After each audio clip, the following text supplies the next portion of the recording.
आज सुबह की बड़ी खबर मध्य प्रदेश से है, राजगढ़ से, जहां पर एक पेट्रोल पंप पर भीषण आग लग गई, जिससे अफरा तफरी मच गई। आग ने देखते ही देखते भयानक रूप ले लिया, पूरा पेट्रोल पंप जलने लगा। आग की लपटें काफी ऊपर तक उठने लगी और आग लगने के बाद एक कई धमाके भी होने लगे हैं। लोग जान बचाने के लिए इधर उधर भागते हुए नजर आए। इस हादसे में 12 लोग झुलस गए हैं, जिनमें से एक की हालत तो बहुत ज्यादा गंभीर बताई जा रही है और उस शख्स को फौरन ही इंदौर रेफर कर दिया है। बाकी घायलों को पचौर के अस्पताल में भर्ती करवा दिया गया। ये पेट्रोल पंप राजगढ़ जिले के पचौर शहर के बीचों बीच स्थित है। आग बुझाने के आसपास के जिलों से फायर ब्रिगेड की टीम को बुलाना पड़ा। आग पर काबू करने में दमकल की टीम ने 2 घंटे तक मशक्कत करनी पड़ी। पुलिस और प्रशासन की टीम भी मदद के लिए पहुंच गई है।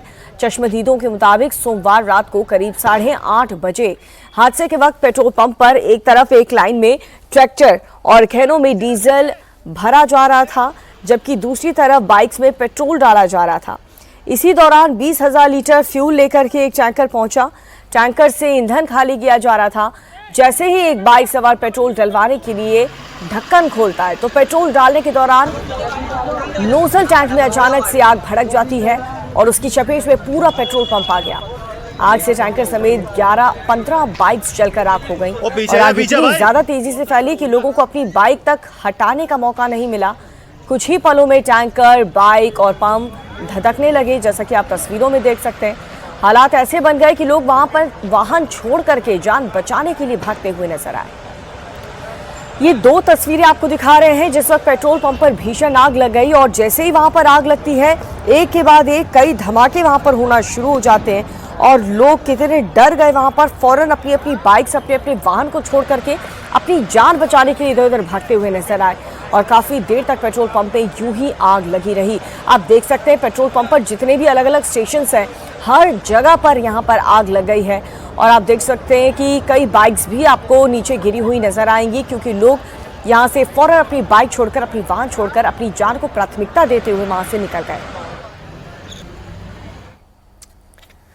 और इधर जम्मू कश्मीर के अनंतनाग में भी एक शॉपिंग कॉम्प्लेक्स में देर रात भीषण आग लग गई, जिसकी वजह से पूरे इलाके में हड़कंप मच गया। इस बिल्डिंग में आग की रिहाइश भी थी और आग लगते ही अफरा तफरी मच गई। लोग जान बचाने के लिए इधर उधर भागते लगे। सूचना मिलते ही मौके पर दमकल की टीम पहुंची। कड़ी मशक्कत के बाद हालात पर काबू पाया। हादसे में किसी भी तरह की जनहानि की खबर नहीं है, लेकिन भारी नुकसान की आशंका जरूर है। तो अनंतनाग के शॉपिंग कॉम्प्लेक्स से बताया जा रहा है जहां पर इतनी भयानक आग लगी है। आप तस्वीरों में देख सकते हैं कि कितनी भीषण यहां पर आग लगी। अनंतनाग की ये तस्वीर है, ये शॉपिंग कॉम्प्लेक्स है जो एक के बाद एक कई जो शॉप्स हैं वो इसकी चपेट में आ गए हैं। कितना नुकसान हुआ है ये तो तभी पता चल पाएगा जब आग पर काबू पा लिया जाएगा।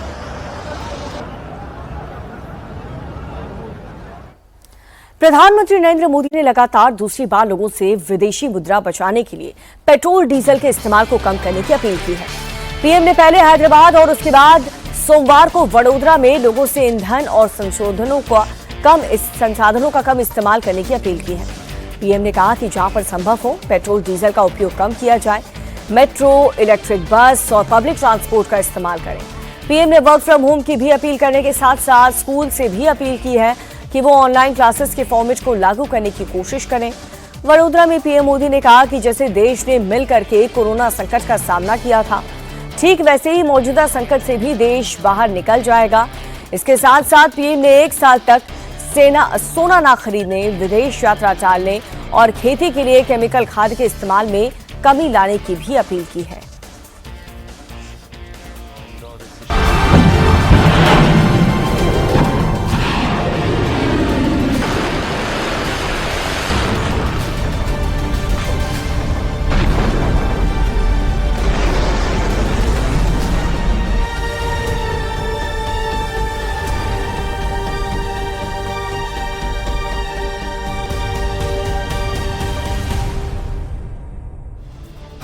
चौबीस घंटे में पीएम मोदी की दूसरी बार अपील।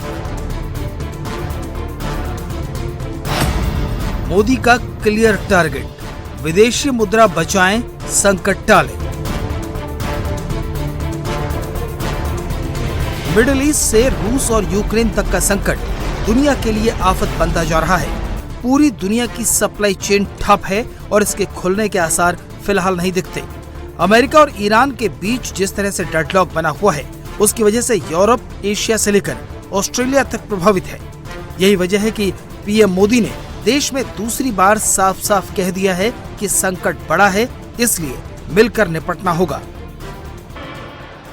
दुनिया लगातार अस्थिर परिस्थितियों से गुजर रही है। पहले कोरोना का संकट, फिर वैश्विक आर्थिक चुनौतियां और अब पश्चिम एशिया में बढ़ता तनाव। इन सारी परिस्थितियों का असर लगातार पूरी दुनिया पर पड़ रहा है और भारत भी इससे अछूता नहीं है। अगर कोरोना महामारी इस सदी का सबसे बड़ा संकट थी, तो पश्चिम एशिया में युद्ध से बनी परिस्थितियां इस दशक के बड़े संकटों में से एक है। जब हमने मिलकर कोरोना का मुकाबला कर लिया, तो इस संकट से भी अवश्य पार पा जाएंगे। फरवरी के आखिरी हफ्ते में शुरू हुआ अमेरिका और ईरान का संघर्ष अभी भी अपने अंजाम पर नहीं पहुंचा है। इसकी वजह से होर्मुज स्ट्रेट से सप्लाई 95% तक कम हो गई है। जहाज अटके पड़े हैं। जहां पहले करीब 120 जहाज रोज होर्मुज को पार करते थे, वहां अब केवल 4-5 जहाज ही से पार कर रहे हैं। भारत ने इस टेंशन के बीच भी अपनी सप्लाई को ज्यादा प्रभावित नहीं होने दिया। सरकार भी लगातार ये प्रयास कर रही है कि देश के लोगों, देश के सामान्य नागरिक पर इन सारी विपरीत परिस्थितियों का कम से कम असर हो। भारत अपनी जरूरत का 90% तेल इंपोर्ट करता है। 2 महीने से होर्मुज स्ट्रेट बंद है। क्रूड की कीमत करीब 50% बढ़ चुकी है। कतर पर ईरान के हमले की वजह से एलएनजी की सप्लाई ठप है। अरब देशों से फर्टिलाइजर और दूसरे पेट्रोकेमिकल प्रोडक्ट्स का एक्सपोर्ट करीब करीब बंद है। इसलिए इन सब चीजों के दाम दुनिया भर में बढ़ रहे हैं। भारत दुनिया भर से 775 अरब डॉलर का इंपोर्ट करता है, जिसमें 135 बिलियन डॉलर का कच्चा तेल आता है, 72 बिलियन डॉलर का सोना, 18 से 19 बिलियन डॉलर का खाने वाला तेल और करीब 18 बिलियन डॉलर की खाद इंपोर्ट करता है। ये बिल अब देश के हालात पर भारी पड़ रहा है। पीएम मोदी ने ऐसे वक्त में अपील की है जब भारत का विदेशी मुद्रा भंडार मजबूत स्थिति में है और लगभग 690 से 703 अरब डॉलर के बीच उतार चढ़ाव कर रहा है। लेकिन अमेरिका और ईरान के बीच समझौते को लेकर जिस तरह के हालात बन रहे हैं, उसे पीएम मोदी ने भांप लिया है। इसलिए देश को तैयार किया जा रहा है। मेरी देश के हर नागरिक से अपील है, जहां संभव हो पेट्रोल डीजल का उपयोग कम करें। मेट्रो का उपयोग करें, इलेक्ट्रिक बस और पब्लिक ट्रांसपोर्ट का अधिक इस्तेमाल करें। यह जरूरी है कि सरकारी और प्राइवेट दोनों ही दफ्तरों में वर्चुअल मीटिंग्स और वर्क फ्रॉम होम को प्राथमिकता दी जाए।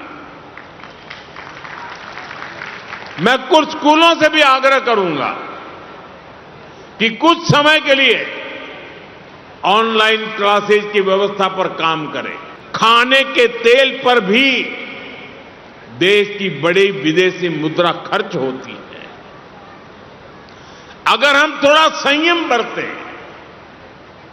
तेल की खपत कम करें, खाने के तेल की, तो इससे देश और हमारी सेहत दोनों को लाभ होगा। डीजल पंप की जगह सोलर पंप्स का उपयोग बढ़े। और हम तो किसान के बेटे हैं, किसान की बेटियां हैं। हमें अपना खेत सबसे पहले बचाना है, हमें अपनी धरती मां को बचाना है, हमें केमिकल फर्टिलाइजरों से अपनी धरती मां को मारना नहीं चाहिए। हालात पर सरकार की पैनी नजर है। रक्षा मंत्री राजनाथ सिंह की अगुवाई में एम्पावर्ड ग्रुप ऑफ मिनिस्टर्स का गठन किया गया है। सोमवार को जीओएम की 5वीं मीटिंग हुई। इसमें राजनाथ सिंह के अलावा petroleum minister Hardeep Puri, health minister JP Nadda, shipping minister Sarbananda Sonowal, parliamentary affairs minister Kiren Rijiju और उनके विभागों के सचिव शामिल हुए। मीटिंग के बाद मंत्रियों ने भरोसा दिलाया है कि सरकार जरूरी सामान की सप्लाई नॉर्मल रखने के लिए हर मुमकिन कदम उठा रही है।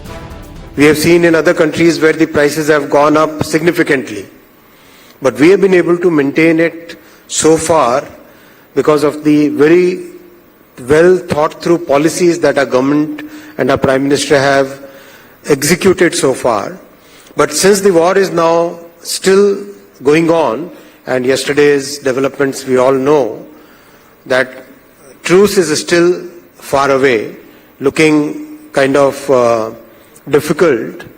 So that's why it's very important that we as citizens also play our role in this entire effort. प्रधानमंत्री ने विदेशी मुद्रा बचाने के लिए आम जनता से अपील की तो विरोधी दलों ने मोदी पर हमला बोल दिया। कांग्रेस, समाजवादी पार्टी, आम आदमी पार्टी और आरजेडी से लेकर ममता बनर्जी की पार्टी तक लगभग सभी विपक्षी दलों ने सरकार को घेरना शुरू कर दिया है। राहुल गांधी ने पीएम मोदी पर जिम्मेदारी से पल्ला झाड़ने का आरोप लगाया तो अखिलेश यादव ने मोदी की अपील को चुनाव से जोड़ा।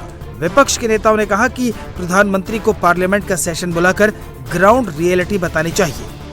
ये अगर सब करना था तो ऐसा क्या हुआ एकदम से, क्योंकि युद्ध तो चल रहा है 2-2.5 महीने से और जहाँ तक तेल के दाम है वो भी लगभग अब स्टेबलाइज हैं, लेकिन एकदम से ऐसा क्या हुआ?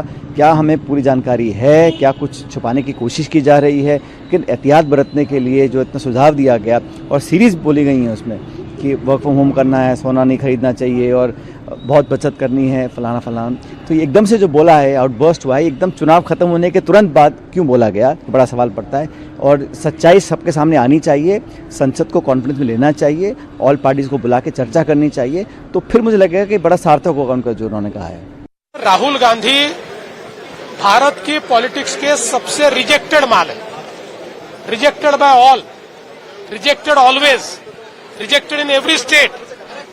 तो मुझे ऐसा लगता है कि ये जो लोगों ने रिजेक्ट किया हुआ माल है, डेमोक्रेसी में जिसको लोग एक्सेप्ट करते हैं वही महत्वपूर्ण होता है। तो ये जो रिजेक्टेड और डिजेक्टेड इस प्रकार के राहुल गांधी है, इनको आप महत्व देते हैं, हम इनको महत्व देते नहीं है। देश मोदी जी के साथ खड़ा है, देश मोदी जी के पीछे खड़ा है, देश बार बार मोदी जी को आशीर्वाद देता है। इन हालातों के बीच अमेरिका ने कहा है कि अगर होर्मुज में जहाज यूं ही फंसे रहे तो उन्हें निकालने के लिए अमेरिका घातक उपाय शुरू कर सकता है।